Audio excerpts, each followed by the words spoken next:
On continue dans notre découverte ou redécouverte des blocs Gutenberg avec aujourd'hui un bloc indispensable pour créer de belles compositions, le bloc du jour, le bloc groupe. S'il y a bien un bloc qui a évolué et qui continue d'évoluer, c'est bien le bloc groupe. Comme son nom l'indique, il va essentiellement servir à grouper d'autres éléments Gutenberg. Il existe sous plusieurs formes, le groupe simple, les rangées, les empilements et la grille. Vous choisissez dès le départ votre type de groupe, mais il est possible de changer en cours de route, ce qui est plutôt pratique. Pour tous les types de groupes, vous pouvez choisir les 3 largeurs disponibles, la générale, large ou plein écran. Cette dernière option est très utile pour avoir des sections colorées ou illustrées sur toute la largeur de l'écran. Le bloc groupe accepte d'avoir une bordure, un arrondi, une couleur de fond, un dégradé et même une image de fond.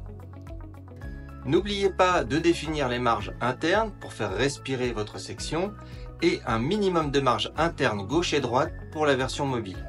En fonction de ce que vous souhaitez mettre à l'intérieur, je vais vous indiquer quel type de groupe utiliser. Si vous avez des éléments qui se suivent verticalement, optez pour la version empilement.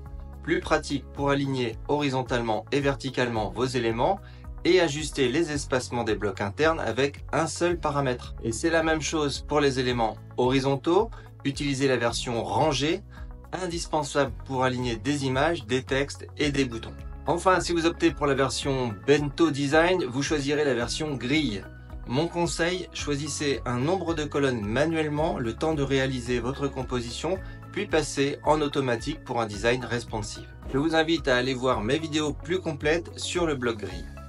Et si vous n'arrivez pas à trouver votre bonheur avec cette différente version du bloc, c'est que vous avez peut-être besoin du bloc colonne. Mais ce sera pour une prochaine vidéo. Alors abonnez-vous pour ne pas rater les prochaines astuces. Je vous dis à très bientôt.